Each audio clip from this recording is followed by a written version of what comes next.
In the neighborhood of Lakeland, Florida, where she lived, Anna Houston was known as the Cookie Lady. This was because she was a skilled baker and frequently treated the local children to her fresh-baked goods. Still sprightly and active at 79, Anna was a regular attendee at Lakeside Church of the Nazarene. She maintained a neat and orderly home at the government-subsidized Westlake housing project, where she did all her own housework. Her yard was likewise kept in tip-top condition, although here Anna frequently called on the local teens for help. It was with this in mind that one of these youngsters arrived at Anna Houston's house on the afternoon of Monday, May 7, 1984. The young man was looking to earn a few bucks mowing the lawn and raking leaves, but got no response when he rang the bell. He then circled around to the rear, where he found both the screen and back door standing ajar. "Mrs. Houston," he called out. No response. Easing the door open, the boy took a step into the kitchen. Then he stopped. For a moment, his brain couldn't quite register what he was seeing. Anna Houston was lying on the floor, dressed in a blue floral housecoat. Her face and hair and upper body were covered in blood. More of the stuff was pooled on the floor and spattered on the surrounding surfaces. Mrs. Houston's eyeglasses had been knocked from her face and were lying against a cabinet. A cutlery drawer stood open. The teen took in these details in the blink of an eye. Then he was turning and sprinting away, running for help. Anna Houston's nearly 8-decade sojourn on this planet had not come to a peaceful end. The petite 100-pound widow had been savagely knifed to death, with deep penetrating stab wounds to her neck, face, and chest.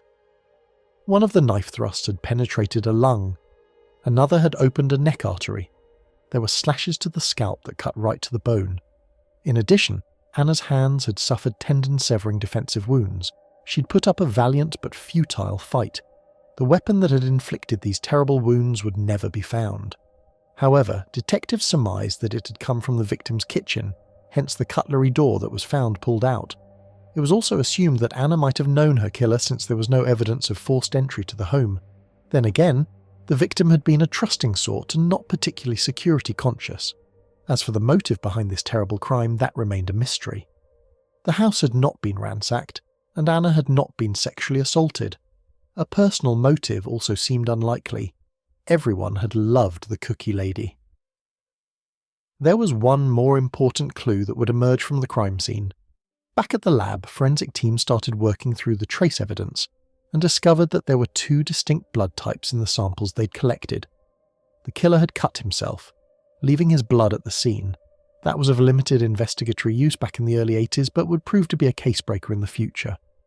Detective Janet Franson had been a rookie patrol officer back when Anna Houston was murdered. She'd taken a keen interest in the case. The brutality meted out to such a frail old woman had repulsed her, instilling in her a determination to bring the perpetrator to justice. She'd been as frustrated as anyone as the leads dried up and the case went cold. As months turned into years, though, Franson found herself more determined than ever for a resolution. She made a pledge, as much to herself as to Anna Houston. She would not give up until the case was solved. The killer in custody. By the mid-90s, by now promoted to detective, Franson had not forgotten that promise. A considerable amount of her spare time was spent running down leads in the case.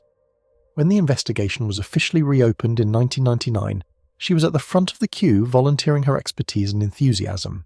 Franson already knew the case pretty well, of course. She knew that there was very little in the files that hadn't been worked and reworked a dozen times. What was needed was fresh input.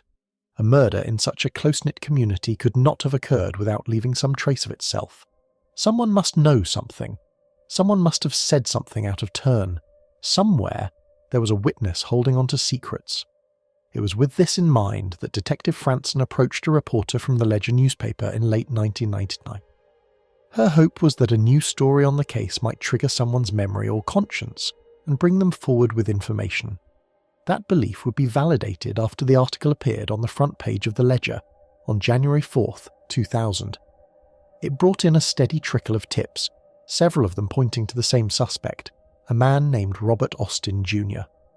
Austin was not exactly a stranger to law enforcement. When his name first appeared on police radars, the 31-year-old was serving a prison term for drug-related offences. He also was not a stranger to Anna Houston. At the time of her death, he'd been living right next door to her with his parents. Austin would have been just 15 at the time, and he frequently did yard work for Mrs. Houston, as well as enjoying the free cookies she handed out. That put him in the proximity of the crime scene, but what possible motive could he have had for murdering his elderly neighbour? According to the tipster, Robert Austin's former girlfriend Sandra Chauncey, it all came down to a squabble over money. Austin had been drinking that day and had decided to visit Mrs. Houston to ask for a few bucks. When the old woman refused, he became abusive. Anna demanded that he leave, threatening to call the police. Robert then started pushing her and things escalated quickly from there. At some point he opened the cutlery drawer and took out a knife. He started stabbing Mrs. Houston, plunging the blade in again and again until his victim lay dead on the floor. Then he fled the scene. Austin had repeated this story many times to Sandra Chauncey. He told her that he'd left the house covered in blood, some of it his own. He'd cut his hand during the struggle and even had a scar to prove it. And Sandra wasn't the only person to hear this confession from Austin. He'd also spoken about the murder to two of his friends. Neither of them had believed him at the time, but they both came forward after reading the Ledger article. It was time for investigators to have a chat with Robert Austin. They knew exactly where to find him. They arrived at the penitentiary on February 22, 2000, armed with a search warrant that compelled Austin to provide a blood sample for DNA comparison. That sample was subsequently sent to the lab, where it was tested against the blood found at the crime scene. It matched. After 16 years, Detective Franson had her man. Anna Houston's killer had been caught at last. But Austin wasn't going down without a fight. At trial, defense attorney Robert Gray raised some compelling reasonable doubt arguments. The first of these was that Austin had been inside the Houston residence on several occasions, and that it was therefore no surprise that his DNA was found at the scene. The second was to offer an alternate suspect, a former neighbour of Anna Houston, now deceased. According to Gray, it was this individual who was the killer. He supported this assertion by suggesting that Mrs. Houston had been killed during a sexual assault. Unfortunately for Gray, neither of his arguments held up under scrutiny. There was zero evidence that a sexual assault had taken place. Gray's claim that semen had been retrieved from the victim's body was blown out of the water when an agent of the Florida Department of Law Enforcement took the stand and testified that this was not the case. A vaginal swab had been performed but had turned up no trace of seminal fluid. Gray's argument that the presence of Austin's DNA could have an innocent explanation was similarly flawed. Had the DNA been lifted from a surface area or a light switch or drinking glass, then the logic might have worked. But this was DNA found in blood that had been retrieved from a victim who'd been viciously knifed to death. There was only one way that it could have gotten there. Austin had cut himself during the act. He still had that scar that he liked to show off while boasting about savaging an elderly woman. Robert Austin Jr. was convicted of first-degree murder and sentenced to life in prison. A self-inflicted wound and an extremely persistent detective had brought him to justice. But for that, he would have gotten away with murder. Hey friends, thank you for listening to today's story. Make sure to click the notification icon to stay updated on all future narrations. I release new videos twice every day at 10 AM and 8 PM Eastern Time. If you have a story to share, please send it to the email displayed on the screen. Don't forget to subscribe to the channel, give this video a like and leave an encouraging comment. It really helps me keep bringing you more narrations like this.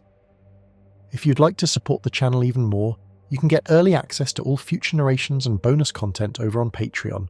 Thanks again for watching, and I'll see you on the next one.